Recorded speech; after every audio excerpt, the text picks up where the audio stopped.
పట్టణంలో కూడా పూర్తిగా భూసేకరణలన్నీ పూర్తి చేసి అన్ని అనుమతులు తీసుకొని వచ్చి బ్యాంకులతో టైఅప్ చేసి లోన్లన్నీ శాంక్షన్ చేయించి మ్యారిటైమ్ బోర్డు ద్వారా పూర్తిగా పనులు కూడా చేసి దాంట్లో కూడా దాదాపుగా 35% పనులు కూడా మన ప్రభుత్వ హయాంలోనే అప్పటికే మొదలయ్యాయి.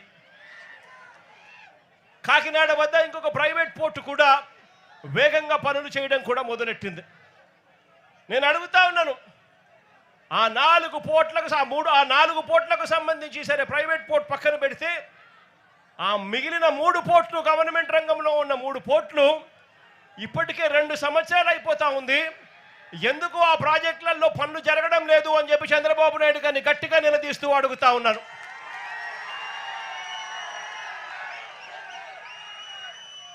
ఇవి కాకుండా మరో దాదాపుగా 3,800 కోట్ల రూపాయలతో మొదలెట్టిన 10 కొత్త ఫిషింగ్ హార్బర్లు, ఇందులో జువ్వలదిన్న ప్రాజెక్టు కాసేపటి కిందటనే ఈ జువ్వలదిన్న ప్రాజెక్టును కూడా రాష్ట్రానికి మొత్తానికి కూడా చూపించాం.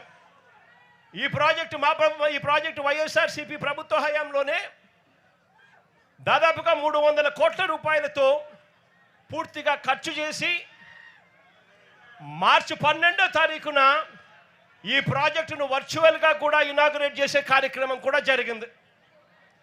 ఎన్నికల కోడ్ రావడంతో మార్చి 16వ తారీఖున ఎన్నికల కోడ్ రావడంతో ఇక్కడికి వచ్చి ఫిజికల్గా చేసే కార్యక్రమం ఏదైతే ఉందో అది పోస్ట్పోన్మెంట్ అయ్యింది.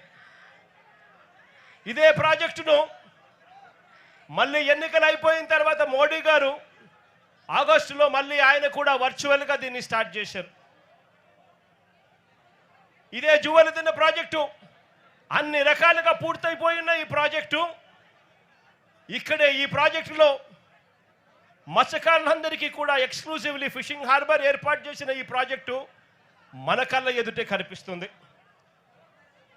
పక్కనే బాపట్ల జిల్లాలో నిజాంపట్నం ఫిషింగ్ హార్బర్, అందులో 62% పనులు ఇప్పటికే పూర్తయ్యాయి మా ప్రభుత్వ హయాంలోనే.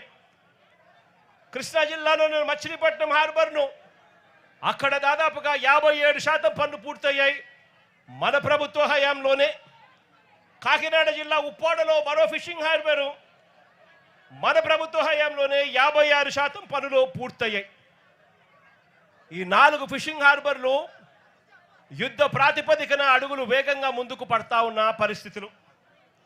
మరోవైపున ఫేజ్ 2 కింద, 2వ ఫేజ్ కింద శ్రీకాకుళం జిల్లాలో బూడగట్లపాలెం, మంచినీళ్ళపేట ఈ 2 ఫిషింగ్ పోర్ట్లను శ్రీకారం చుట్టాము.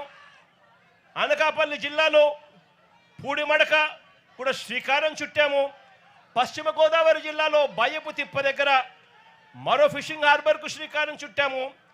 బాపట్ల జిల్లాలో వాడరేవుకు మరో ఫిషింగ్ హార్బర్కు శ్రీకారం చుట్టాము. ప్రకాశం జిల్లాలో కొత్తపట్నంలో మరో ఫిషింగ్ హార్బర్కు కూడా శ్రీకారం చుట్టాం.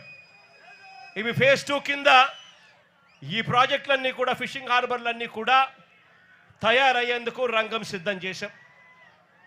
ఇవి కాకుండా దాదాపుగా 150 కోట్ల రూపాయలతో ఫిష్ ల్యాండింగ్ సెంటర్లు విశాఖపట్నం జిల్లాలో భీమిలిలోను, విజయనగరం జిల్లాలో చింతపల్లిలోను, అనకాపల్లి జిల్లాలో రామయ్యపేటలోను, రాజులపేటలోను, దొండవాకలోను, తిరుపతి జిల్లాలో రాయదరువులోను, కాకినాడ జిల్లాలో ఉప్పల్లంకలోను ఈ ఫిష్ ల్యాండింగ్ సెంటర్లన్నీ కూడా చర్యలు తీసుకున్నాం. నేను అడుగుతా ఉన్నా, రాష్ట్ర వ్యాప్తంగా ప్రతి 50 కిలోమీటర్లకు ఒక పోర్టు, ఆ పోర్ట్లతో పాటు ఒక ఫిష్ ల్యాండింగ్ సెంటర్లు, ఫిషింగ్ హార్బర్లు ఇవన్నీ కూడా ప్రతి 50 కిలోమీటర్లకు ఒకటి తీసుకొచ్చి బ్లూ ఎకానమీని, మత్స్యకారులకు మేలు జరిగించే విధంగా ఎకానమీని బిల్డ్ చేసే కార్యక్రమానికి శ్రీకారం చుట్టాం.